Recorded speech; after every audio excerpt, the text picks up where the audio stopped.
Vous êtes bachelier ou étudiant des séries scientifiques. Vous aspirez à devenir un cadre polyvalent, capable d'appréhender les nouveaux défis qui gouvernent le monde des sciences et de la technologie. Entrez dans la grande histoire de l'École supérieure de génie industriel et biologique. Votre formation est assurée par des universitaires certifiés CAMES, avec plusieurs années d'expérience dans le domaine. ESGIB vous offre une formation dans les filières suivantes: génie biologique, génie des industries agroalimentaires, génie des industries chimiques, hygiène, qualité, sécurité et environnement, génie des procédés industriels. Les inscriptions et réinscriptions se poursuivent. Nous sommes à Sacré-Cœur 3 Extension, en face VDN. Pour tout renseignement complémentaire, appelez-nous au 33 867 02 03, 33 867 02 03 ou au 77 094 05 75, 77 094 05 75. Email esgib@gmail.com et GIB, la lumière du savoir.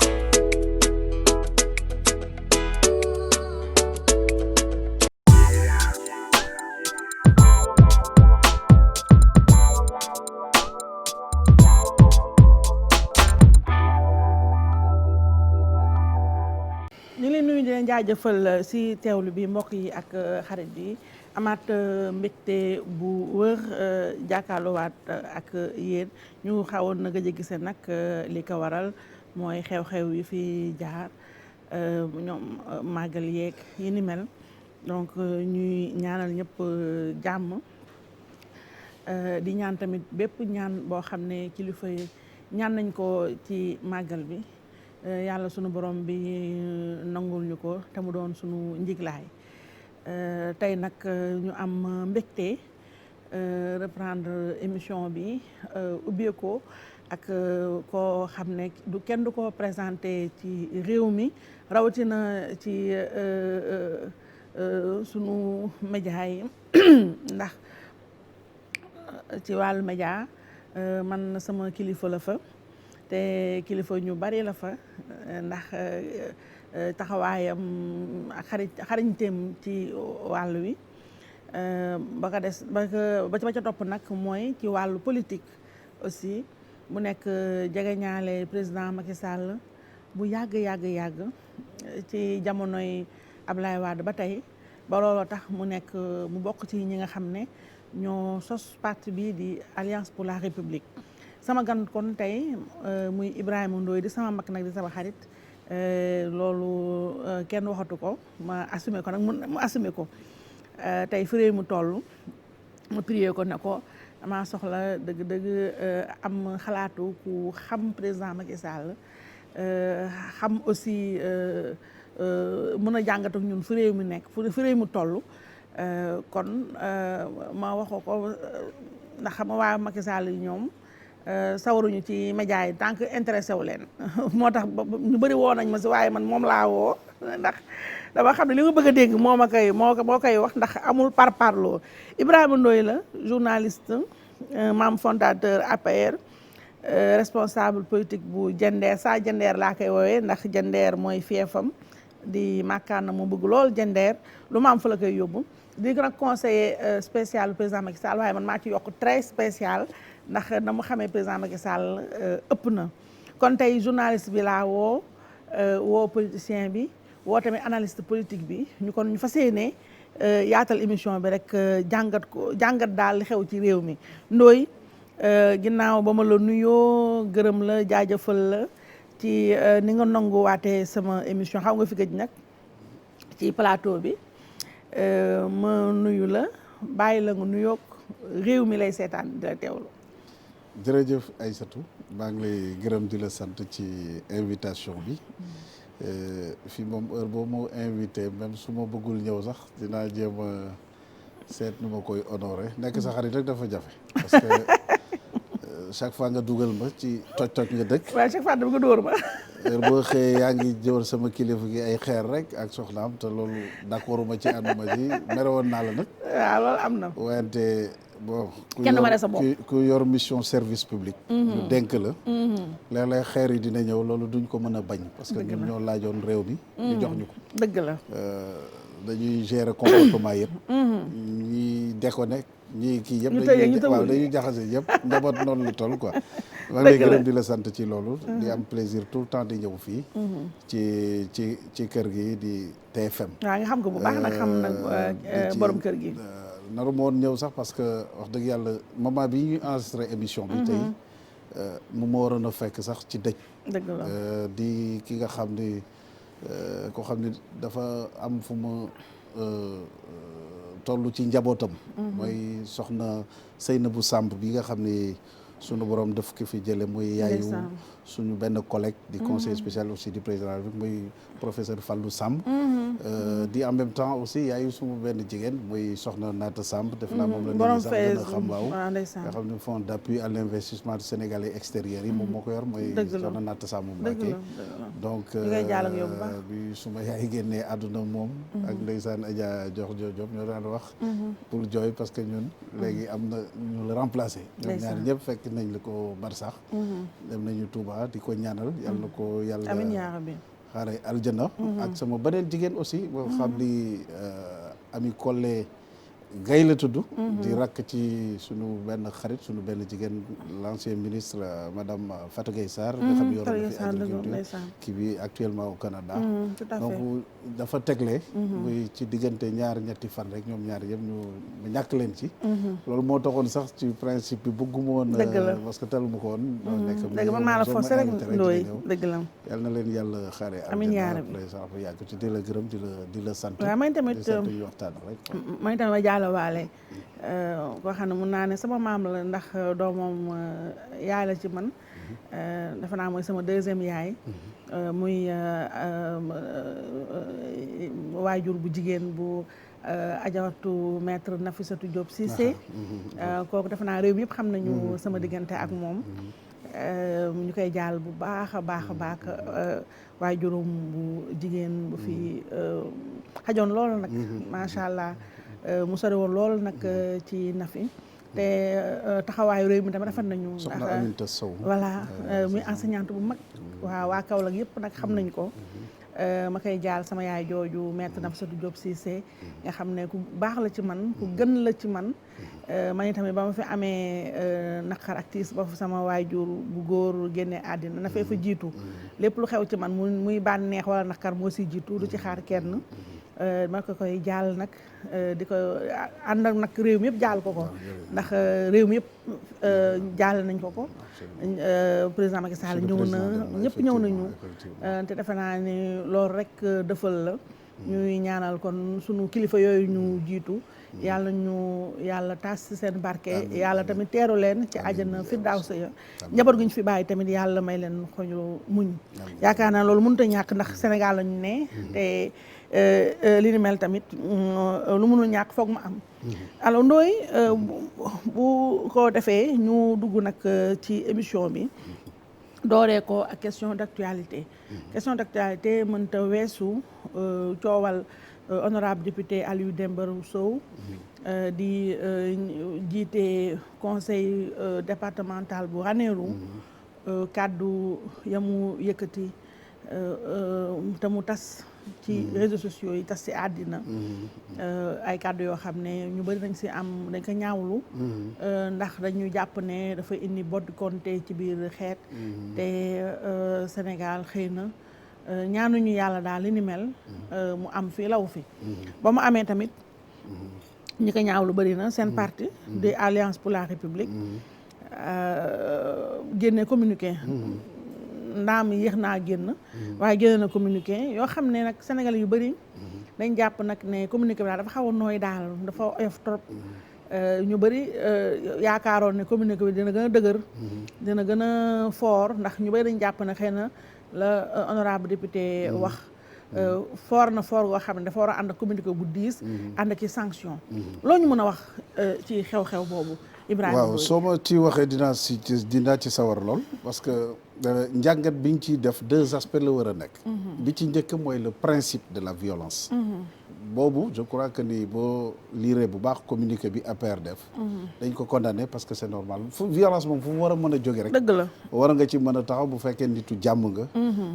nga wax ci waaye y a aussi ce qu'on appelle la solidarité c'est-à-dire defe naa ne diine bi nga xam ne mooy suñu référence parce que yaakaar nañ ñun ñu ngi jéem nekk ay musulmans soo amee sa mbokk wala sa xarit même bu nekkee en difficulté même su tooñee da nga ko war a assister te coow li man bi ma ko déggee man xëy na li mu wax ma dégguma ci dara dégg naa ko comme ñëpp rek waaye dégguma alpulaar quand même c'est une très belle langue sax d'ailleurs lu ma sa yoon dégg ko tout à fait mais bi mu waxee ba pare ba coow li jaw man dama jël téléphone woo ko parce que quand même bu dul dara c'est un représentant du peuple le député à l'Assemblée nationale c'est un camarade de parti te depuis 8 ans ak même bi ñuy nekk ci opposition jusqu'à aujourd'hui c'est la première fois ma dégg ci dëkk bi coow loo xam ne associé nañ ko ci ak turam c'est-à-dire que kon nitu jàmm la nitu jàmm la dëgg ma ne ko man dama bëggoon nga xam ma xam li nga wax nan nga ko waxee ak lan nga ci jubloo mu ni ma Ibrahima man dama dégg je crois que c'est bi ma vérifié c'est Guy Marius Sagna moo ko def mu ni le jour où président Macky Sall xalaat ni dafay def 3e mandat dañuy dem fa mu nekk ñu déloger ko génn ko sànni ko ci biti même bu ko waxul sax moom rek ñeneen ñi sax doon nañu wax lu xaw a mel noonu mu ni ma sur la base de ça laa ni ñun war nañu ñun tamit taxawaay boo xam ni képp ku ko fa bëgg a jël di ko déloger di ñu ci fekk bon pël ak jaas yi ñoo ànd c'est comme nga ni lébu bi ak page mooy yooyu ñuy def ci gaal yi di ko raameek yooyu des trucs comme et cetera donc esprit bi je crois que et je lui accorde la bonne foi man jàpp naa ni foofu la doon waxee ni ñun li ñu yor ci ay ngànnaay la ñuy xeexee pour défendre le président Macky Sall la candidature de président Macky Sall wax nag soo ko jëlee parfois ci contexte bi dafay am beneen sens c'est de la même manière à l'époque quand le président le député Sonko a dit ñun bu ñu faloo on va fusiller tous les anciens chefs d'État keroog coow lu bari woon na à l'époque je me rappelle mais man bokkoon naa ci ñi doon wax naan mais il faut que ñu quand même qu'on soit tolérant fusiller du jël fetal di rey tous les chefs d'État du ko def ça n'a pas de sens mais il faut que ñu jéem a xool fan lay bëgg a waxee et ñu ramener les choses à leur à leur juste mesure te ñu bañ man je crois que ni dañ ko xaw a exagérer les gens en ont profité pour yóbbu ko fu mu yeggul mais ku xam kooku xam un tout petit peu son parcours ak rapport yi mu am ak ñun c'est pas un homme de violence et bu fekkee ni def na ko le parti l'a condamné je crois que ça suffit largement nañu dellu ci liggéey bi le pourquoi les Sénégalais nous ont élus le pourquoi Sénégalais yi dajale seen carte yëpp ni gars ñi mbër yi fi nekk yëpp mbër bii moo fi man mooy le président Macky Sall mu jël ay engagement c'est ça le plus important nañu gars yi suñu gars yi ñu bañ ñu di continuer di ñu divertir parce que au finish buñ ci continuer ba yegg ci du ñoom la ñuy demander compte ñun la ñuy demander compte yéen a ni woon yéen la ñu wax nañ li yéen la fan ngeen toll ci liñ leen dénkoon ak engagement yi ngeen jëloon loolu tant que respecté wuñu principe boobu ak voie boobu on sera toujours diverti te bu ñu demee ba fin ba les pots cassés ñun ñoo koy fay parce que ñun lañ dénk ñu ko neen non loolu d'accord naa ma sax li tax sax lii dama ci taxaw lu yàgg ndaxte dama jàpp tamit ne yee fitna baaxul te réew mi effectivement soxla na leneen lu dul ay yee fitna na defe naa ne fii réew jàmm la te dafa am ay question yoo xam ne bu ko nit évoqué moo xam te moo ko tey wala teyu ko nañ jàpp rek nañ ko buñ ko taawi ndax loo xam ne boo ko taawee mu yëkkati xol yi lu mel ne affaire xeet dafa doy waar te effectivement Aliou Dembourou man wax dëgg yàlla xam naa ko bu baax sama xarit la te sincèrement yëf yi fu mu àgg yaakaaruma ne noonu la ko bëggee woon ndax nitu jàmm la ni nga ko waxee loolu laa ko xamal te ba ma ko xamee yàgg na jamonoy PDS laa ko xam ba léegi te bokkul ci député yu buzz yi di wax ay waxantu donc am na lu am la xëy na wax bi dafa dépassé xalaatam waaw ndax man mi tam toog naa ak moom lu yàgg sama xarit la day ñëw sama kër may dem këram ñuy waxtaan téléphone ak yooyu nit ku baax la te ku xam tamit Sénégal cousinage à plaisanterie bi olof yeeg pël yeeg yooyu dafa rafet ba nga xam ne bëgguma sax di ci ñu ci man ba affaire bi jógee bëgguma sax ñu taxaw si lu yàgg ndax dëgg-dëgg xaju fi daal waaw moo tax loolu nañ ko teg fee nànk rek ñu dox ci leneen mais li may dox ci leneen mooy xam nga Aliou li mu doon wax te mu bokk ci xalaat yu bari seen parti bi mooy 3e mandat bi la noonu wax. mu wax ci 3e mandat bi loo xam ne quand même pour moins que ça ñu dàq nañu ay nit. mu mel ne lii dafa confirmer ndax seen communiqué boobu dafa confirmer rek que ni président Macky Sall ku wax ci 3e mandat bi lu ko ci neex mooy nga ne ko mën nga ko mu tàccu la presque. boo waxee safaan wa mu dagg sa bopp. est-ce que loolu tamit nekkul xeetu yee fitna ci président Macky Sall. xam nga loolu. fi mu toll Aïssatou loolu mosuma ci d'accord parce que mosuñu ko instaurer comme méthode de sanction loolu amul. ndax la yi ñu fiy sanctionné ñëpp. Moustapha Diakhaté Sori Kaba. Bëkkiree moo Ndiaye. loolu Maître Moussa Diop lan la. xam nga on est dans le cadre de la bataille politique et la bataille de l'opinion. gars yi dañu garaaw. dañuy jël fexe ba jël benn idée dugal ko ci nit ñi. moi je me rappelle très bien man mos naa assister en 2014 benn réunion le président Macky Sall di gaañi sama gaañi yéen lay waxal il faut ngeen ubbi parti bi. ñuy parce que majorité présidentielle bi coalition bi dafa yaatu. ku ci nekk ci sa zone war nga xam à peu près les forces yi fa nekk. même suñu fekkee ni nekkuñu suñu parti. mais su fekkee ni am na ñoo xam ne bëgg nañu ñëw jàppale ñu ànd ak ñu pour ñu gagner c'est pas parce que yow ci parti bi nga sos fi nga nekkoon. forcément yow yaa ko war a jiitu. bu fekkee ni ëpp na la doole. da nga ko war a bàyyi mu ci l'essentiel mu reste dans la majorité dans la coalition. noonu la ñu mën a gagner largement les élections muy en 2014. maintenant ceux qui s'entêtent te moo wax ak ñoom ñu ni ñoom wóolu nañ seen bopp ñu dem ils le font à leur risque et péril c'est-à-dire ku ci dem boo ñàkkee conséquences politiques yi yow da nga ko assumer loolu la ñu génne ñu bari ni président nee na ku ñàkk mu dàq la on a travaillé cette idée là fexe ba dugal ko ci bopp nit ñi alors que loolu bokkul ak principe bi mu établir bokkul sax ak li mu bëggoon a wax parfois des fois da ngay waaru de la même manière ñi nga xam ni wax nañu dañ leen dàq parce que dañuy wax 3e mandat ku ci nekk am na raison boo xam ni tax na nga séparation bi am sa diggante ak président Macky Sall la ma tax mu dul 3e mandat bi ñu dàq que ce soit Sori Kaba jour bi nga xam ni affaire yëpp di am on a échangé te moom je le prends à témoin je crois que ni ay malentendu moo am par rapport ak la mu doon liggéey au niveau du ministère des Affaires étrangères donc il y a des choses qui se passaient déjà ci loolu ba lii fekk ko ci te man gëm naa ni et je connais bien je ne dis pas que je connais trop bien Sori Kaba mais je connais quand même son honnêteté te nit ku dëggu la jàpp naa ni dafa inscrire kàddoom rek ci li nga xam ne loolu le président doon wax par rapport ak moom ni muy verrouiller constitution bi ak ni mu bëgg a taxawee ba Sénégal ñu dépasser yenn sujet de limitation de mandat yooyu foofu la doon waxee. mu bëggoon a conforter ci wax yooyu génne ci opinion man noonu laay jàppee que ni un acte de défiance la wala dafa nekk ci benn camp politique wala doon fii moom boo yeewoo wax rek ñu tam la dëmm. tout de suite ndiw lay liggéeyal dafa ne mënuñu accepter que nit war na mën a am personnellement opinion ci cadre politique ci parti bi mu bokk ak organisation bu wér mu waxtaan ci li mu xalaat heure boo yëkkatee cadre rek am na fu ñu lay jéemale féetale wala ñu bon c'est pas grave on est en politique mais man noonu laa ko jàppee li ci xew yëpp après la preuve il n'a jamais quitté le parti il n'a jamais été exclu mu ngi ci biir parti bi et il mène ses activités et je crois que fi may waxee yow nii il est en phase total avec le président de la République donc rupture amul foofu Moustapha Diakhaté je crois bien le peu de choses bi ma ci xam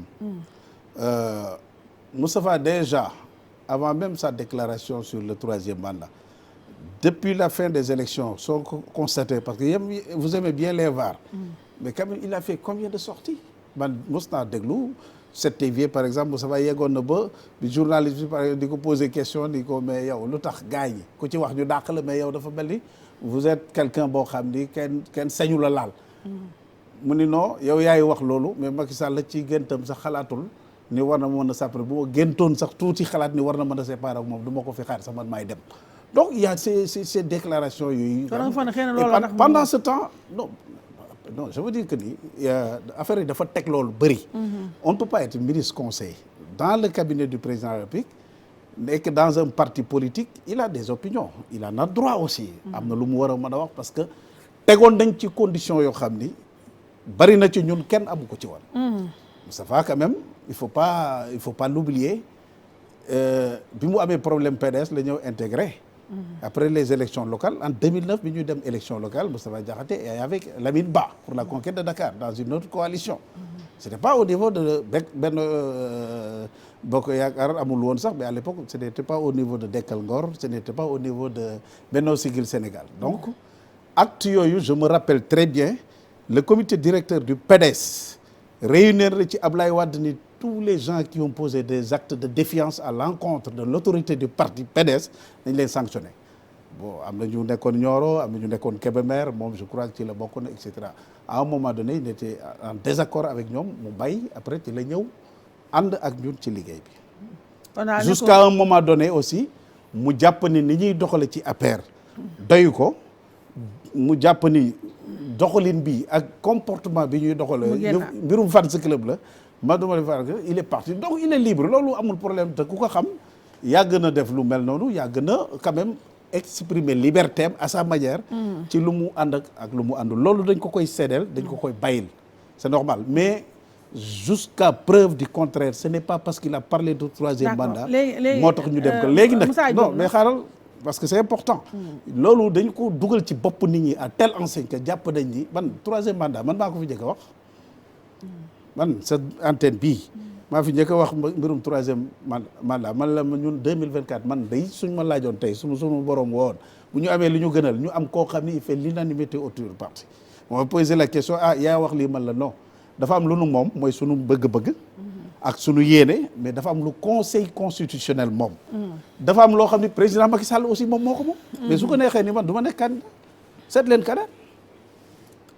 man nañoo am sunu yéene rek wax ko débat boobu existé wul médias yi comme ni nga ko def nii tey yéen a koy entretenir di ko teg wax naa ko sa beneen collègue beneen télévision mais c'est la vérité on a le sentiment que Sénégal amul beneen sujet bu fi def loolu troisième. waaw parce que non loolu naa si. quand même on nous a élu pendant pour 5 ans yi nag quand même ay surtout programme yi bëri na problème mu sénégalais yi bëri na am na ñu amul courant am na ñu amul ndox dañ wax ci yooyu. waaw non dina ñëw ci yooyu Ndoye damaa bëgg ñu benn la ko Moussa Diop dinañu dàq ko kon. mais Moussa Diop laaj ko président moom dina la tontu. non xam nga yow indi nga. non xam nga indi nga lay. non du lay bu Moustapha Diakhaté ak bu Sori Kaba Moussa moom kee moo fa des. léegi moom moo koy wax lay c'est des constats que je fais. dama la ni mën nañ ko lier tout sauf ay problème de troisième mandat. Moussa Diop il était directeur national. waaw Moussa Diop n'est pas de l'APR c'est un allié. C'est un monsieur que je respecte beaucoup parce que man de je peux témoigner ça ci moom. bu ma ko Moussa woo téléphone. xëy na sax Moussa bu ñu dajewoon fi bu amul chance du ma xàmmee bu baax mais bu heure boo ko Moussa woo téléphone. par rapport ak liggéey bi dina jël defandoo ça c'est autre chose mais président moo ko nommé.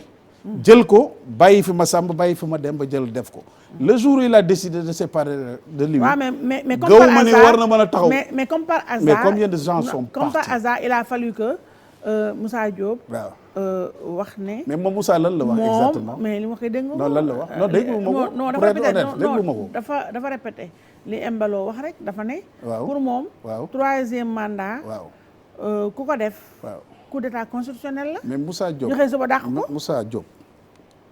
Macky 2012 moo ko doon coordonné à un moment donné. waaw mooy coordonné ba léegi. il a le cadre politique boo xam ne mën na fa toog wax lu ko neex te dara du ko ci fekk. mais cadre politique terewul mu toog tam dafa ne Sénégal wax li ma xalaat. bàyyil ma yegg non def na ko. waaw mais ci loolu cadre politique mais def ko def ñu dàq ko. non dama la bëgg a wax ne ci dama la bëgg a wax ne ci cadre politique bi. ci Macky 2012 ak coalition bi ak yëpp tout. foofu il y a des débats foofu. ñoom entre ñoom dañuy waxtaan. waaw je crois même avoir entendu je ne suis pas sûr parce que dégguma mu wax ko. mu ni 2024. il pourrait être candidat il serait candidat et cetera. bu ko neexee non mais yàgg na ko wax non loolu laa lay wax dama la ni te loolu andiwul benn conséquence. non xaaral rek mais un directeur national. dafa am fu muy yem. fan la war a yem. ci liggéeyam. fan la war a yem. non xaaral rek ci liggéeyam. à partir du moment. nga yegg ci yenn position politique yi. il faut que en retour yow tamit nga accepter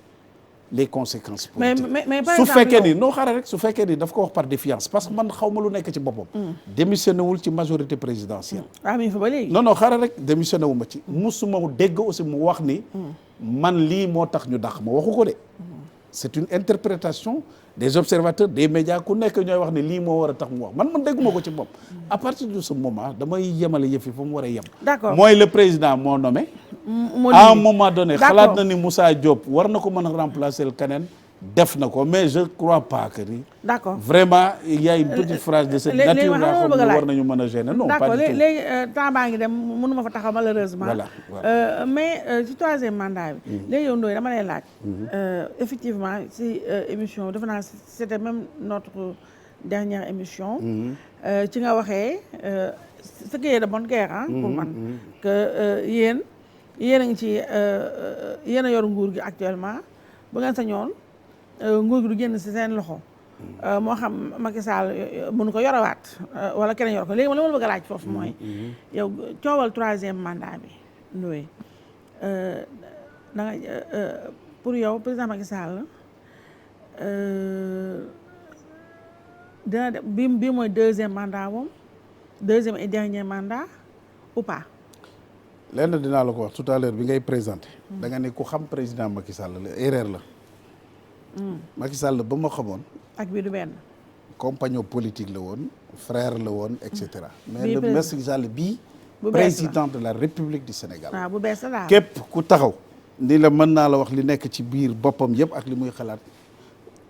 am na ñu koy def nag xëy na mais dañoo ñeme yàlla ñu ci bari. te bëgguma nag.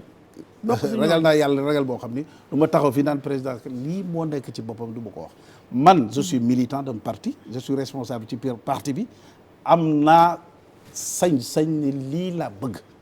président bu ma taxawoon tey jii ni ko président yow 2024 yaay nekk ci candidat bu ko neexee ni Ibou Ndoye li nga wax neex na waaye def ma ko. waaye tontu ma léegi. non moo tax mënula question boobu. non question li tax du ma ci yàgg xam nga lan moo tax. mais non lu simple laa laaj dama ne bii mooy deuxième mandat wala lan dama ci dul tontu. xam nga lan moo tax. wax naa la di débat bi yéen a ko fi indi. non su ma la ci tontoo dama koy entretenir continue wax ma ci programme yi président Macky Sall yi ma tontu la ci Ndoye joue le jeu nag non mais je suis en train de jouer le jeu. non tu joues pas le jeu. mais le jeu correctement hors-jeu lay éviter. hors-jeu nga éviter. xanaa xamoon ni FIFA chaque moment dañuy def règle yu bees ci football bi xamuloo loolu. donc mise à niveau def leen mise à niveau ñun tollootuñu troisième mandat. aucun responsable de l'APR et de la mouvance présidentielle dootul leen ko am ci médias yi. ngeen di wax troisième mandat mu di leen tontu. mënatul nekk mais parce que ça ne nous intéresse pas. mais ça ne nous intéresse pas. Ndoye quand même tu me déçois un peu. Macky Sall barki démb la jógee Touba regarde ce qu'il a annoncé à Touba. C'est des milliards. Mois de mars 2021 ñu war a inaugurer un hôpital de 30 milliards. Quand même parlons de ça. mais man juste quand même déçu. Tu me déçois quand même. dinaa la décevoir encore. non je me remets pas mais. quand même Ndoye posé beneen question ñu avancer tu vas perdre du temps parce que dama ci tontu. mais yow la nga ragal Ndoye. non yow nekkoo ministre damay bañ ku ma daax. waaw loolu nga bëgg a dégg non may naa la ko léegi avancer ñu continuer dem. mais Ndoye yow conseil spécial nga. waaw nee nga yéen ku ko wax ñu daax nga bëgg ma waxaloo ko bàyyil ma continuer ñu dem. kon assumer ko doo ko wax bëgg ko daax ragal la maa bañ waxuma ci nañu avancer dem soo ma ci waxee leneen dal ñu wax ci maanaam parce que on va perdre du temps te amul benn njëriñ c'est pas la préoccupation des Sénégalais. selon toi léegi léegi Ndoye seen parti bi voilà président Macky Sall dama jàpp man ne opposition bi gën a radical bu gën a dur bi mu yor mi ngi ci biir APR et que si d'aventure suba mu xëy suba jàkkaarloog Sénégalais yi ne leen carrément maa tey dama def troisième mandat mën naa ko dama koy def bu boobaa du ñii ñooy jóg waa partem ñooy jóg ndax déjà ci biir parti bi la fa nekk ci ay candidats ñuy nalaw di xaar di patt di xaar heure ñaata nga ci xam waaw wax nañ ci ñu bari kan ak kan bon Amadou Ba dafa mel ne léegi waaf na Mimi Touré Aly Ngouille Ndiaye waaw Matar Cissé sama cousin. mos nañ def déclaration publique dans ce sens. kan moo ko cee def Ndoye nag bàyyi dëbb ndox. non dama lay laaj. non Ndoye bàyyi dëbb ndox. kan moo nu ñu mën a nekk ci biir dafa ay déclaration. sujet bopp. soo ma ci moyee ma wax ci tuuti. waaw ñëwal. et loolu du sax yow laay waxal mais sunu frère camarade de parti yi. nañu bàyyi di stigmatiser nit ñi. di leen diaboliser. parce que nous sommes tous de la même famille. man jàpp naa ni ce n'est pas un crime. d'être ambitieux et de vouloir perpétuer la vision dans sa concrétisation de la vision du président Macky Sall. Macky Sall n'est pas éternel. Il va tôt ou tard partir. Après 2024, avant 2024, lu ci mënti dem. Nous, on a un programme jusqu'à 2035. Donc, que ce soit ñi ma fi tudd ñëpp, waaw am na ci ñoo xam ni dem naa man maa jël sama initiative dem seeti leen toog waxtaan ak ñoom ni la grand wala soxla si yéen li ñuy wax lan ngeen ci xalaat. ñun la lan. non loolu maax ñoom la. mais dama lay wax rek sur le principe ni leen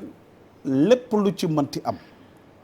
kum ci mën a doon ci yéen nous ça ne nous dérange pas. mais ça ne peut être que après président Macky Sall parce que yéen ñëpp ku ci jàkkaarloog président Macky Sall doo gis kenn ci ñun en tout cas la plus grande majorité doo ci gis kenn. ku ci bàyyi li muy def ànd ak yéen. non dama lay wax rek moi je parle de ce que je pense. te nii laa leen ko waxee. ñoom ñëpp. ñi ma ci seeti nii laa leen ko waxee maintenant. bu fekkee ni bëgg ngeen. te xalaat ngeen ni war ngeen mën a continuer accompagner d'une autre manière le parti le président la majorité et cetera mais allez voir le président de la République ngeen toog ak moom. ne ko président yow boo bëggee mën nañ la bëri déranger waaye mais boo bëggul ñun on est intéressé le jeu devient clair parce que ñun on va vers l'inconnu. ñu ci bëri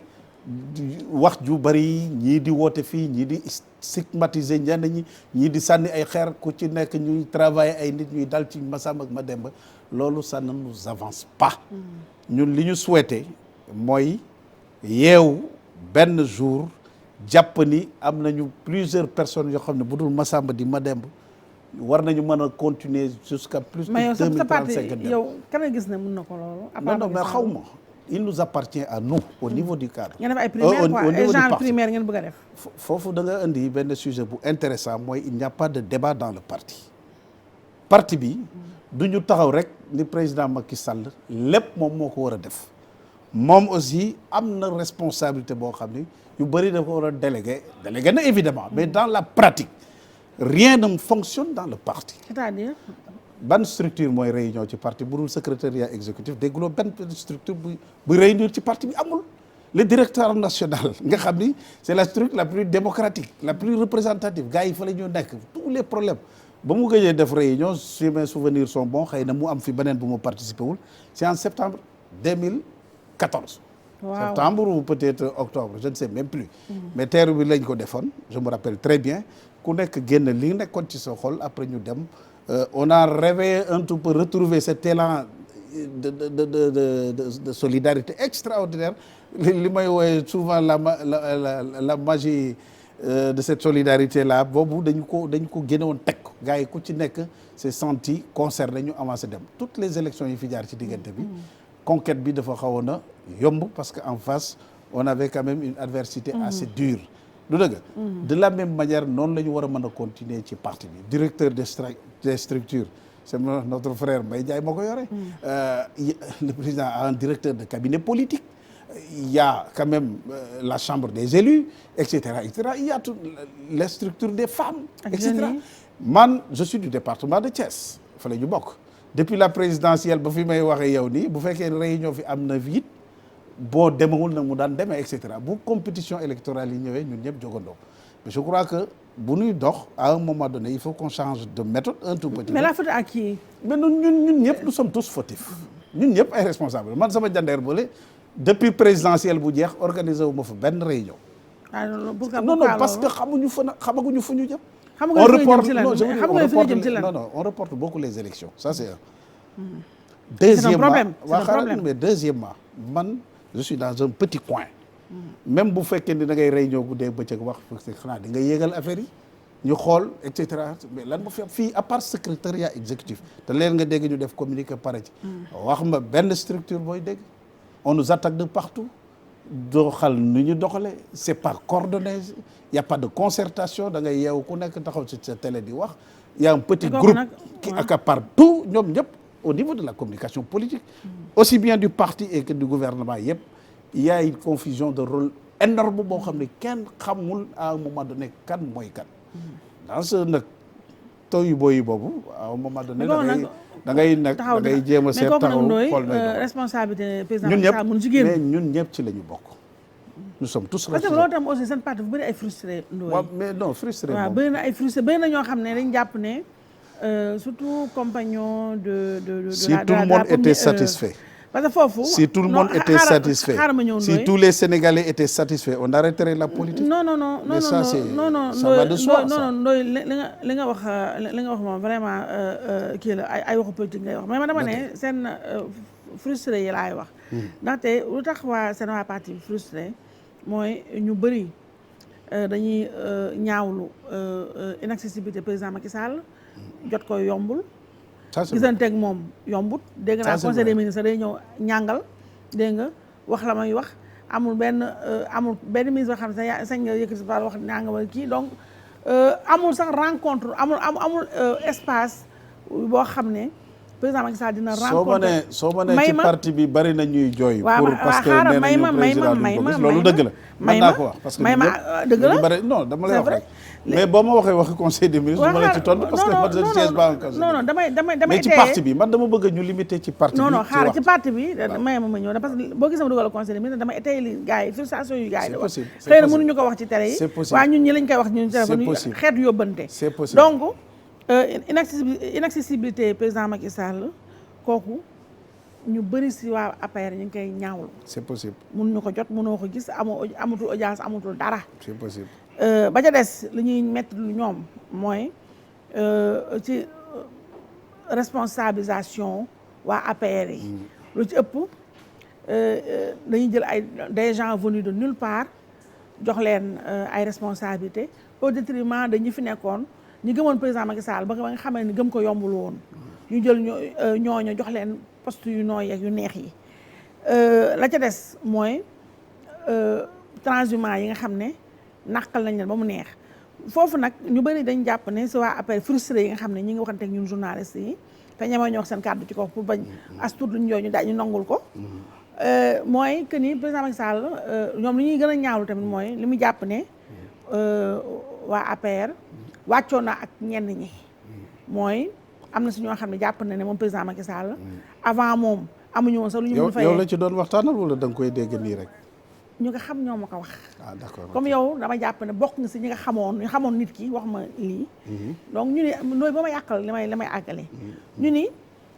ba tey président Macky dafa jàpp ne moom wàccoo na ak ñoom ndax ku ne jox na la nga mën a jox léegi nag pare na si ñoom dafa mi ngi xool feneen mu mel ne nag loolu xeetu xeebaate la ci ñi ko ñu àndoon ak moom démb ba ki démb léegi nag laaj bi mooy masse frustré yooyu nekk ci biir parti est-ce que loolu bu yàggee du nasaxal seen parti bi du ma ci mën a sori xam nga lu tax non ci ni nga ko waxee laa la wax quoi du ma ci mën a sori parce que perception moom chacun est libre d'avoir une perception jàpp ko xeebaate et cetera mais le constat mooy sur un point au moins quand même ñun dinañ ci continuer di ci ñaan toujours président Macky Sall évidemment la dévolution des responsabilités ñu jéem a seet nan lañ koy gën a doxalewaat ba ñi nga xam ni jàpp nañ ni dans les premiers jours durant tous les moments de combat année de braise ñu ngi ci woon ñu gën a gis seen bopp am na ñu ko ci gis seen bopp évidemment parce que conseil dans son cabinet am na ñu ko amul soo ma joxee leneen ma jël mais je veux dire que ni am na au moins ñu bañ ko xeb ça c'est vrai mais man sama regard surtout ci ñi may partager ñu bari ci parti bi dañuy jàpp ni par exemple sunu parti le président il regarde beaucoup plus waa PDS yi que ñoom waaw dëgg ñu bari dañ koy wax ce qui n'est pas tout à fait faux il faut élargir évidemment mais élargissement boobu ñuy def ñu jéem a xool aussi nan la ñuy repose parce que gars yi aussi suñu gëmoon dëgg dañu quitter Ablaye Wade parce que tout ce qu'on est en train d'entendre aujourd'hui ci ñu ci bari ci ñoom du ñëpp ñu di ko wax ci Macky Sall il l'avait dit sur le président Ablaye Wade donc cela veut dire que ni bu fi président Macky Sall la jógee keneen ku ñëw mën nañ la répéter les mêmes choses donc il y a des professionnels de la politique mais am na par contre aussi cependant des gens yoo xam ne ils sont de vrais leaders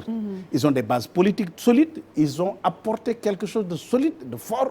à notre majorité pour nous conforter ci li ñu nekkoon ba c'est ce qui nous a permis de gagner pratiquement élection yi fi nekk yëpp donc mais le choix ak démarche bi ak doxalin bi lu mu ci mënti doon je crois que ci parti bi am nañ ci te part ci waxtaan boo xam ni war nañ ko mën a def jéem a xool nan la ñuy dimbalee président ci orientation bi mais loolu mënul nekk lu dul bu ñu koy waxtaanee ñun suñu biir ñu canaliser toutes les frustrations comme ni nga koy waxee toutes les idées ñu jël ko travailler ko togg ko ba mu ñor aussi partager ko avec le président de la République loolu rek la mën a nekk mais tant que nous continuer di fonctionner nii na ñuy continuer di fonctionner di ko def di ko continuer di ko def mais dina xaw a jafe président Macky Sall am fu mu appuyer réellement pour pouvoir apporter parce que parti bi ñu bëri xamante wuñu ñu bëri xamante wuñu dañuy wax nii rek di dem mais ñu bëri xam nit ki ci turam ak xam nit ki lan mooy ay capacité ñu bëri def à un moment donné c'était très bien mais ci diggante bi surtout le dernier virage avant qu'on aille à la présidentielle bon yaa mu manquement yu bëri yoo xam ni moo indi tey jii distance bi am ci diggante ñi nekk ci kaw ak ñi nekk ci suuf bi présidentielle bi jeexee nag boobu dafa mel ni sabar ku tas depuis la présidence jusqu'à aujourd'hui wax dëgg yàlla jàpp nañ ni vie bi nga xam ne animation bi parti bi waroon a mën a am amuñu ko donc foofu j'interpelle encore une fois sunu mbokk yi sunu responsable yi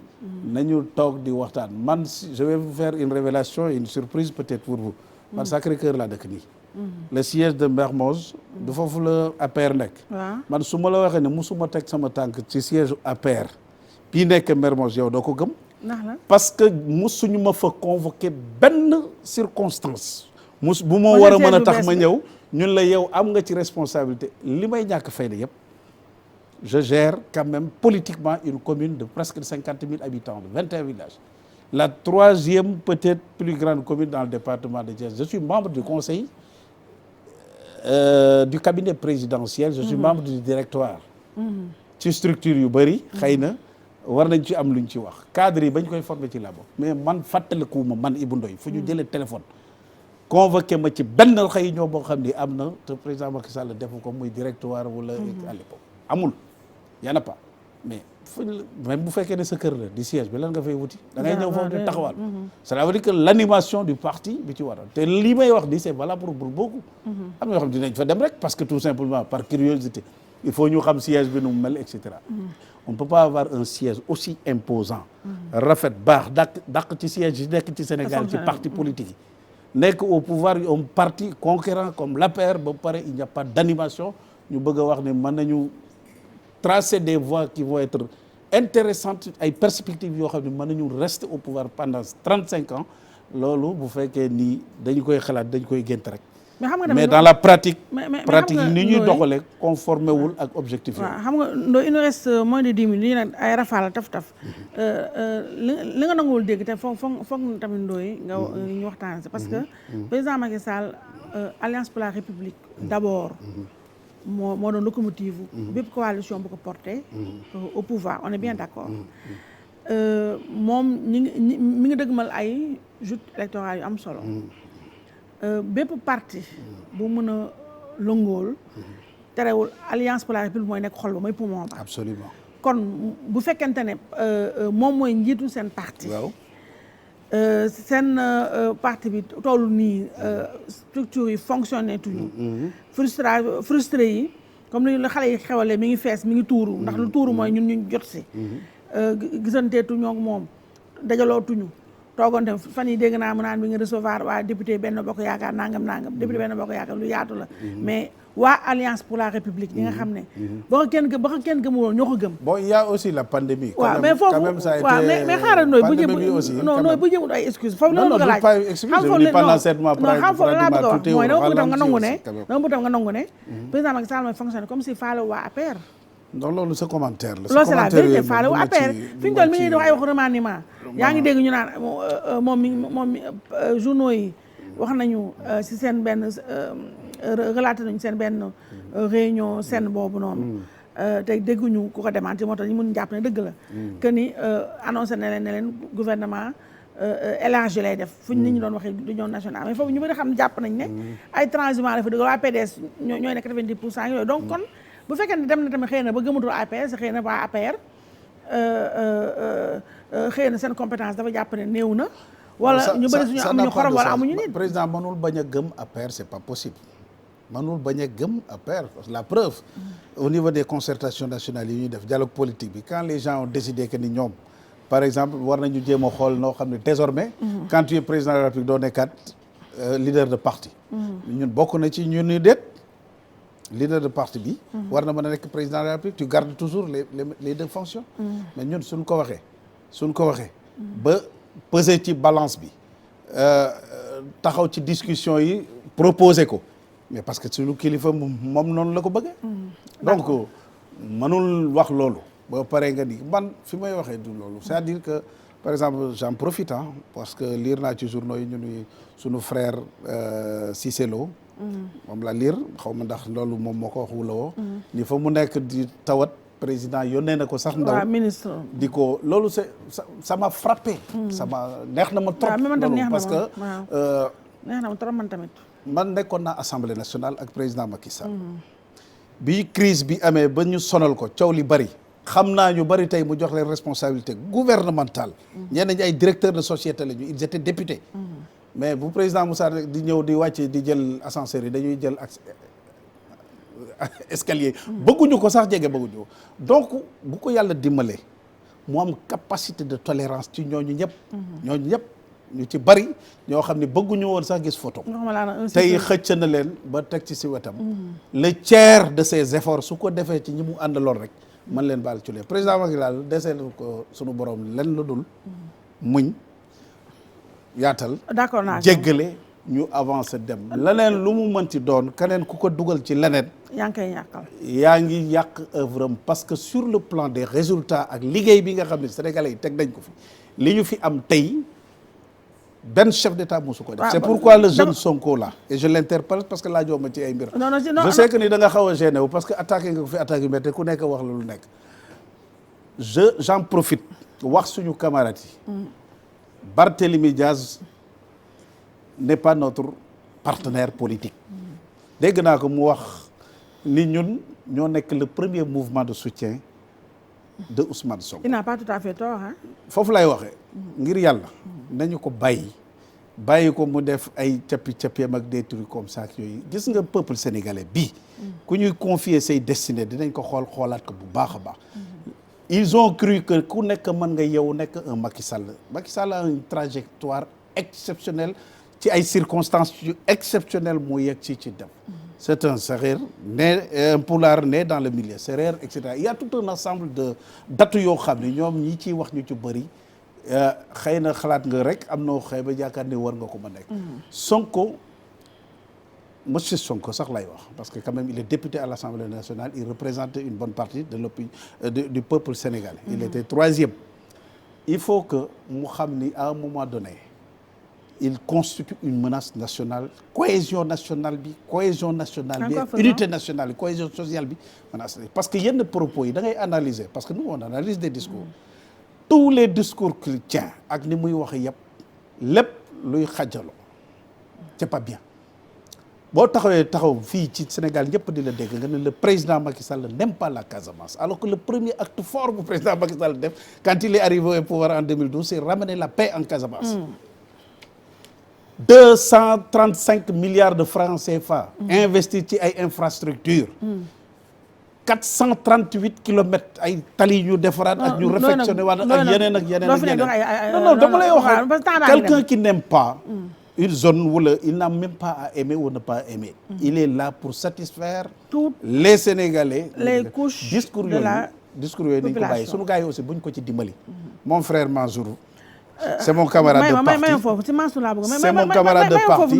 mais man su ma ko déggoon avant lii du song ay Ousmane parce que Ousmane jaru ko Ousmane Sonko jaru ko waaw may ma foofu tuuti dégg naa Ousmane Sonko jaru ko waaw may ma foofu dégg naa li nga ma waxal ci Sonko da nga fàtte rek ne tey jaru ko waaw may fii tey face to face la xam nga face to face moom damay poser question rek nga wax man awma droit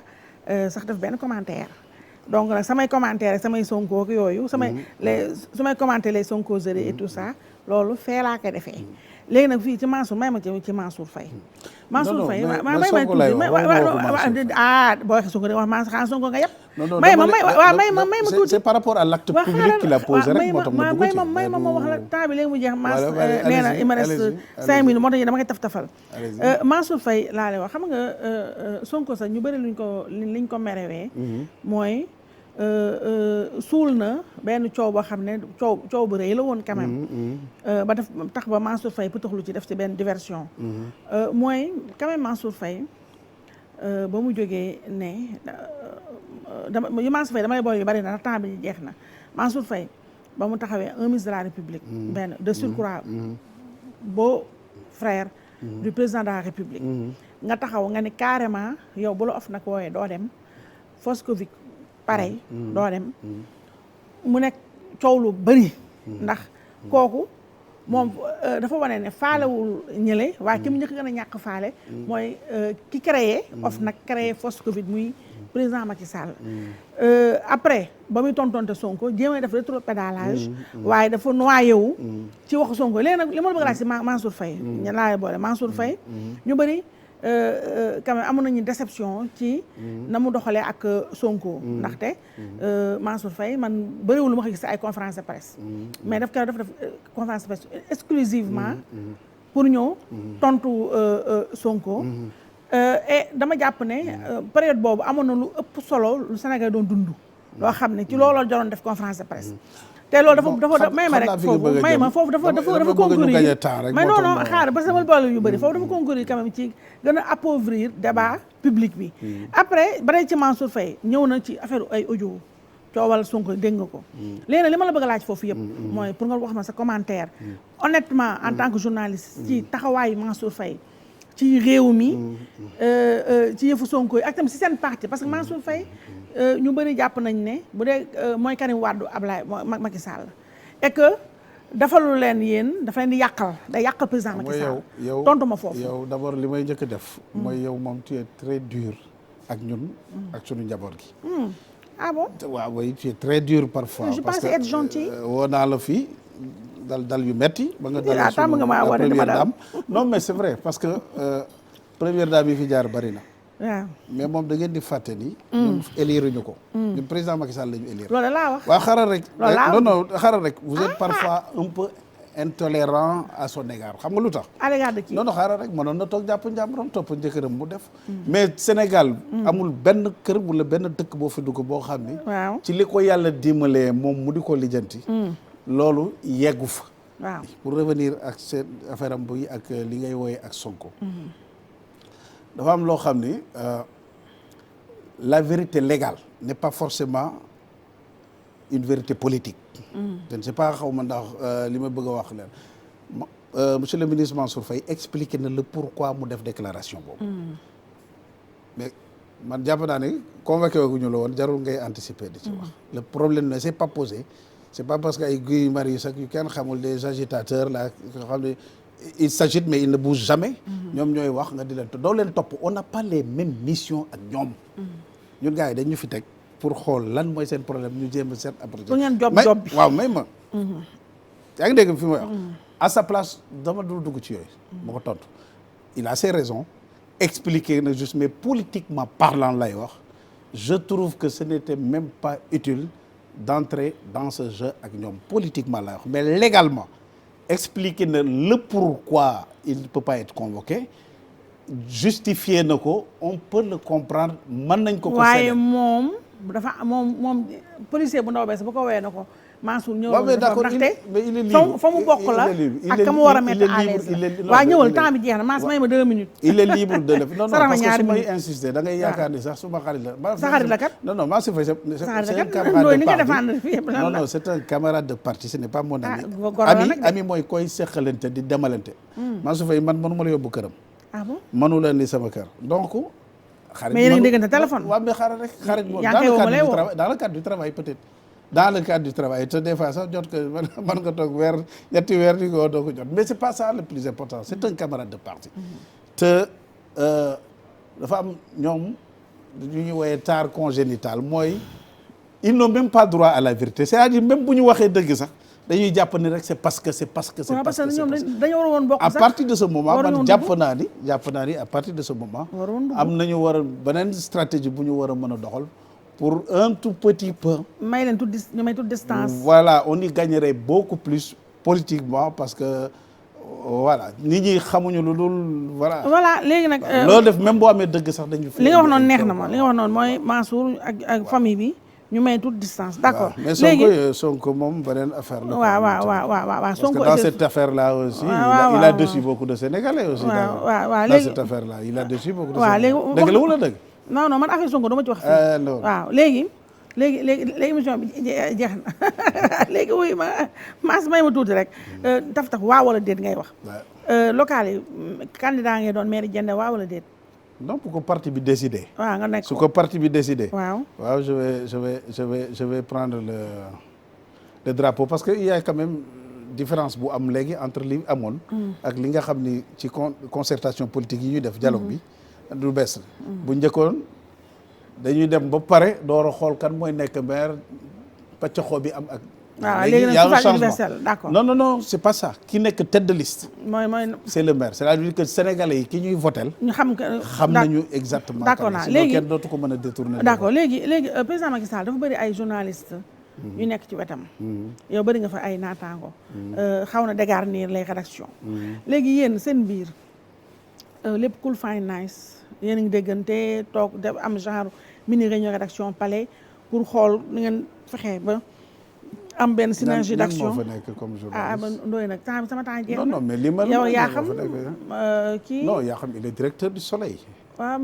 mais yéen a bokk espace yéen a bokk APR. benn espace non moi je suis à la présidence de la République. waaw mais yéen a bokk mais bokk na formation politique. d'accord politique bi. foofu laa mais politique bi kay ñëpp formation bi. waaw loolu laa moo tax ma ne Macky Sall. journaliste yu bëri non vous m'avez parlé du président. dama ne dégguma dama ne président Macky Sall dafa bëri ay journalistes wetam. wetam laa wax. waaw. géographiquement wetam neew ma ay palais APR bi ngeen bokk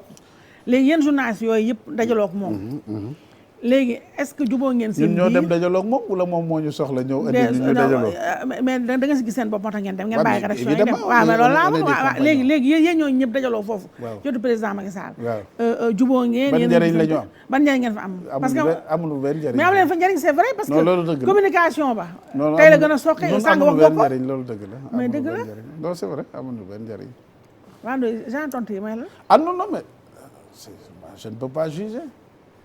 xam nga ni du juger boppam mais Ndoye xeet tontu yi laa xamul lan la. su ma ko président waxoon. waaw loolu mooy am valeur mais yow soo nekkee ci biti xamuloo lu ñu liggéey ci biti. mais moo tax ma laaj moo tax ma amu leen fa njëriñ kay non mais moo tax ma laaj parce que dama ne président Macky Sall bu demee ba jël page journaliste yeeg yéen ñii. demi page journaliste yi mu dugal ci biir ci wetam. li ma lay wax li nga mais xanaa war ngeen ko amal njëriñ quand même li ma wax ni compliment bu baax la. c'est un compliment waaw non c'est très bien ce que li nga ma wax nii baax na léegi damay jëm a fexe. bu may ñëwaat fii ci émission bi ma def ci diggante bi lu am njëriñ loo xam ne yow di nga mën a di nga jàpp ni léegi changé nañu am nañu njëriñ dëgg la wala dëgg. léegi yéen parce que ñun yéen lañ fi nekkal. waaw oui yéen ñan. non population yi lañ fi nekkal. waaw yéen est-ce que communication président Macky Sall impliqué na leen si. non man bokkuma communication man wax naa la ko fii waxati ko mosuma bokk communication. cabinet présidentiel leneen laa fay toppatoo mais communication ma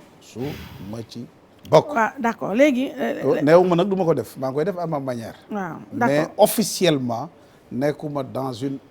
aucune structure de communication aussi bien dans le parti que dans. d'accord léegi bi nag mooy dernière question balaa maa nangu caméra léegi nooy journaliste nga woon. da nga nekk en position de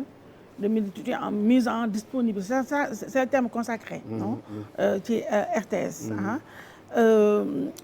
dama boole laaj yu bari. alors lan nga namm ci métier mi ak surtout après président Macky Sall da ngay delluwaat amoo benn gêne delluwaat ci rédaction ñooy yónni reportage ngeen dem ak ñëw ou bien yaa ngi xalaat de conversion. wala nga da nga des ba tey da ngay topp avant cette expérience là. j'ai été avec le premier ministre Macky Sall. pendant presque 2 ans. waaw à un moment donné il y avait une interruption au niveau de la collaboration dama delluwaat ci rédaction yi dem liggéey. bi yàlla def ñu ñëw au pouvoir ma dellusiwaat entre-temps j'ai eu à collaborer quand même avec le président Ousmane Masseck Ndiaye. je lui rends hommage. je ne serai jamais de le faire di ko ñaanal. ci conseil bi dugal aljana bi gën amiin kawe. yaa rabbi. J'ai eu à occuper le poste de directeur de la communication et des relations publiques. bi mu jeexee. dama dellusiwaat liggéey foofu. léegi bi tam bu jeexee da nga delluwaat. la seule raison la seule dignité qui vaille pour un individu mooy d'avoir un métier. yàlla suturaal na ma même soo ma gisul déggu la lu ma lire maa ngi liggéey ak ñu bëree même si c'est pas payant pour soigner l'image du Sénégal maa ngi koy def avec des structures étrangères internationales yoo xam ne mën loo ko sax imaginer. mën loo ko sax soupçonner. je travaille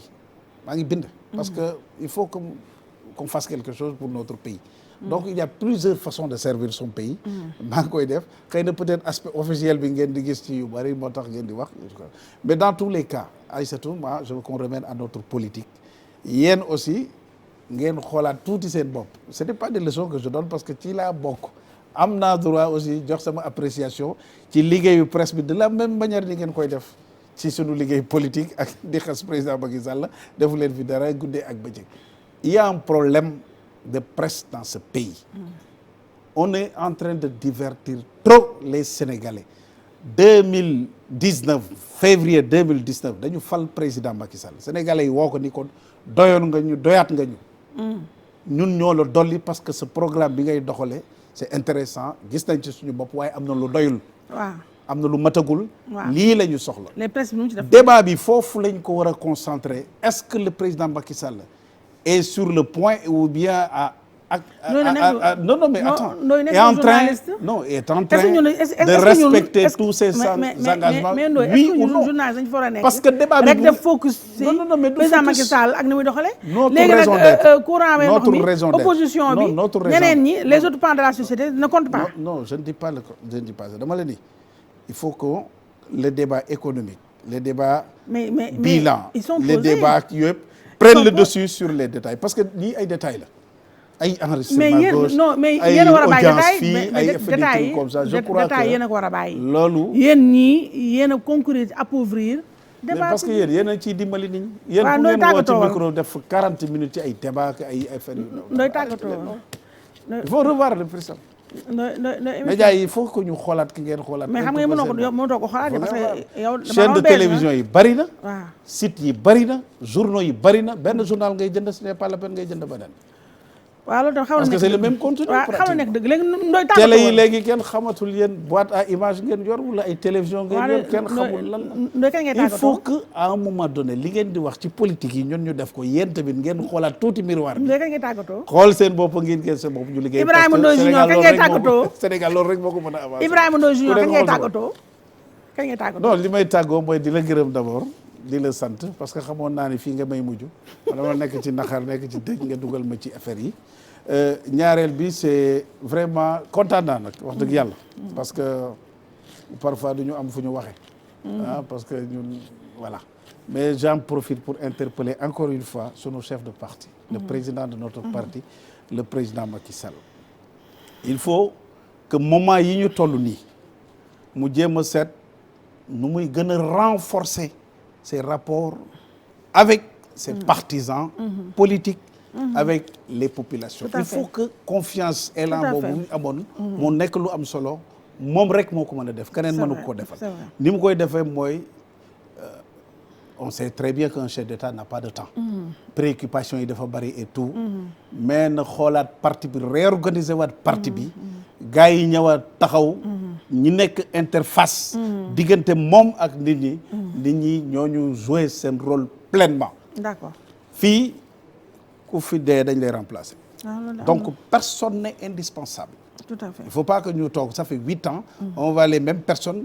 au même poste aux mêmes positions il faut qu'à un moment donné quand même qu'ils cèdent la place suñu mënul a dem ñu avancer parce que encore une fois l'enjeu c'est de perpétuer l'œuvre et la vision du président Macky Sall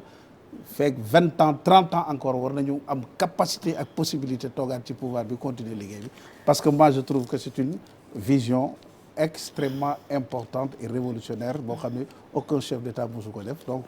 bu fekkee ni président Macky Sall toog na seetaan ni bàyyi nit ñi rek ba yëfi dem mu yàqu ce serait un échec de sa part. C'était Ibrahima Ndoye Junior. non de Junior senior la Junior bi rappeur la. Ibrahima Ndoye sama benn frère la bu nekk Rufisque moom rappeur la kooku ma ñu Ibrahima Ndoye junior. Ibrahima Ndoye senior boog. donc bu journaliste wax Ibou Ndoye Jandeer rek nga noppalu ko. Ibou Ndoye Jandeer. voilà Ndoye évital dafa metti Ibou Ndoye la woon sama mag la nag sama xarit la moo ma jiitu. bàyyil première dame bàyyil première dame jiitu ma sunu école ba première dame bàyyil première dame. lu la neex wax nga ko ci président de la République. c'est pas grave c'est le chef de l'État